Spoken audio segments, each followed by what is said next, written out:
What's going on YouTube? JT is Reborn here, and welcome back to another edition of my DC comic book reviews. And in this video, we're going to be talking about Nightwing issue number 107, written by Tom Taylor, with art by Stephen Byrne, and then colors and all that by all sorts of different people. I think the backup was it by Michael W. Conrad? I'll have to look again. But yes, so the continuing adventures of Nightwing. Let's read this cover right here. Come for the sea's immaculate beauty. Stay for Nightwing's pirate booty. I have to kind of audibly groan because I feel like that's gonna be a weird thing to say. I feel like we comment, like, there's so many comments about Nightwing's like rear ends that it just kind of like takes me out of it after a while. I mean, the Harley Quinn show dedicated an entire season dedicated simply to that one joke, and it's like constant. I'm like, it just, after a while, it gets kind of old, at least from my perspective. Maybe from other perspectives with fans are like, oh, this is the greatest thing ever. But for me, I'm just kind of like, not so much. But hey, that's just my opinion. But anyway, so this one's written by Tom Taylor, of course. And once again, we are not really falling up too much on the Heartless stuff. We're taking another side detour.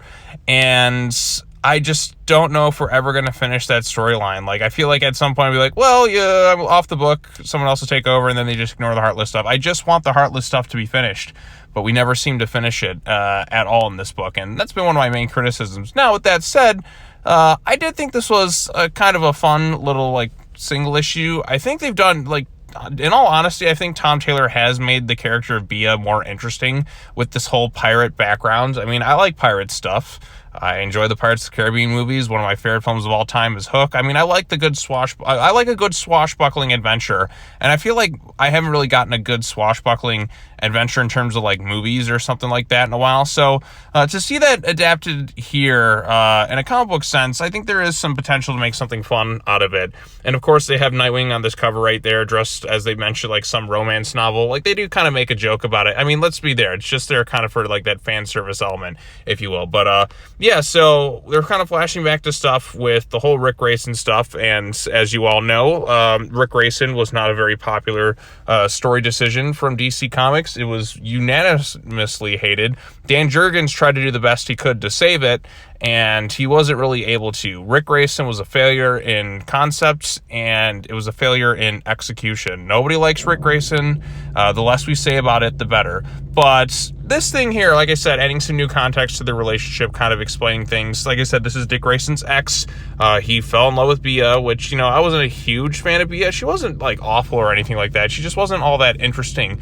The pirate angle makes her more interesting, and, you know, I got to give props where it's due. Like, I think this is an interesting creative choice for her, having her be some, like, captain of some secret pirate society, if you will. And, of course, they still dress up like pirates, and they kind of do their own little thing in that regards. But, yeah, so Dick Grayson apparently had some secret package.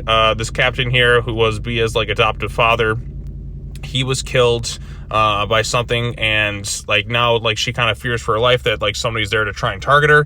So she enlists the help of Dick to kind of go in search of her brother, Captain Dirk, or whatever his name is. Oh, was it Dirk? I have to kind of go back and look. But yeah, so like she has to kind of go covert on this operation, which means he has to kind of say no to like keeping this, like, his little pirate mask on, if you will. At one point, he dresses up like this to kind of fit the theme of it because he thinks it's gonna be pirate related. And she's like, you know, there was clothes in other places in there. And he's like, oh, well, I didn't know that. Let me go change. He's like, no, you're going to be dressed like this the entire time.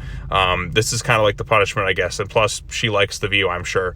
But yeah, so Dick also kind of like clenches up a little bit when he's kind of tasked to save somebody. No real explanation as to why. I'm sure it could be maybe perhaps some sort of like fear toxin elements or something like that. But like when he's there to try and save somebody, he just sort of clams up. There's like no explanation as to why, and he's not exactly sure.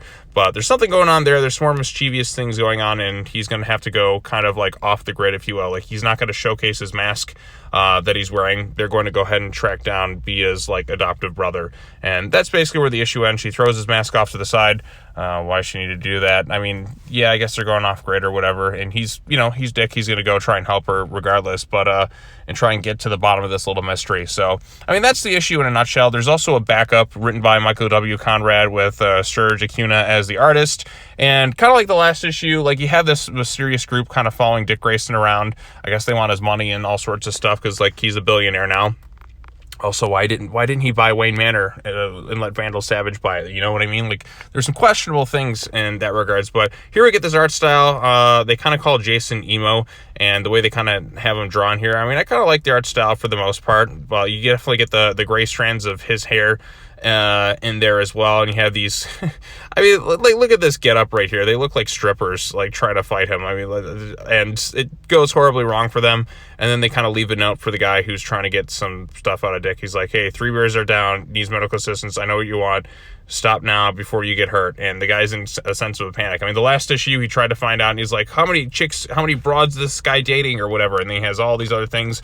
Like, it's kind of comedic, and it can be kind of fun in some sense like that. So, and there is some enjoyment to be had in this issue. Like I said, I think they made Bea, like I said, Tom Taylor, I think, made Bea a more interesting character, having her with this sort of secret pirate lineage or whatever. It also explains how she was able to kind of afford all these things on, like, a bartender salary and all that stuff. So I like that aspect to it.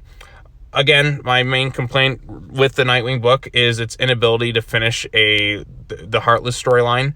I mean, we're 30 issues into this run now, I think, and we can't finish we can't finish the storyline that started the run. We're taking all these different side detours and side quests, which, you know, can be fun issues on their own, but why not finish the one storyline before going into something else? I feel like this book is kind of, like, directionless in some ways. It just feels like we just keep taking, like, detour after detour, and now we're going to go into another event with the Beast World thing, and I just kind of want to finish something. You know what I'm saying? I kind of want to finish an event, the Heartless stuff, and then kind of move on to these other things. If that wasn't lingering on for so long, I wouldn't be as frustrated. But the fact that we're 30 issues into this thing, and they're not even really attempting to kind of finish that story. Every time it seems like they're going to, they kind of push it off and push it off and push it off. It is rather kind of annoying. Like, I want some conclusion there at some point. But it seems like we're going to take some more detours than this. They're going to lead into Beast World, or the Beast Boy, like, event, if you will, which will probably take over the Nightwing book and all these other various tie-ins, because that's exactly what we need at DC Comics, is more big events. I mean, we had Night Terrors, which was insane. Now we have Gotham War, which isn't nearly as much as, like, Night Terrors. I mean, Night Terrors was just ridiculous. I mean, most of those issues amounted to pretty much nothing. There were some fun issues for sure, but it just, as an event, it didn't really leave much of an impact other than, like, on, like, my wallet. But it just feels like we got to finish this Heartless thing at some point, right? I mean, it's cool to have these fun little side adventures, and I don't think I'd be as hard on them if they didn't finish a storyline first. It just feels like the Nightwing book is kind of directionless at this point. Like, what are we really kind of leading to anymore? I don't know. It just feels like it's kind of on autopilot, and I feel like Tom Taylor needs a break from this book. Like, maybe go off and do something else and kind of bring in a new creative team. I've kind of had my fill of this thing. Yeah, there's some funny moments and there's some nice looking artwork, but it just feels kind of, like, empty right now. And I just don't know what it is. Maybe, like I said, if they finished that one storyline and then we went into something else a little bit more serious or whatnot, then I'd be okay. But it just feels like we're kind of in an endless, like, loop of nothingness at times. So, not a bad issue. Like I said, on its own, I think it's fine, and what they did with Bea is good. I just think, like, we could be in a better position if they finish the Heartless stuff. So, yeah. But anyways, that's all I have to say about this particular issue. Let me know what you thought of it in the comment section down below. Be sure to like this video, share it with your friends, subscribe to the channel for more content, hit the bell for notifications, all the other fun stuff. And as always, I will take care now. Bye-bye then, and I will see you all in the next video where I cover more comic books. So, yep, peace out.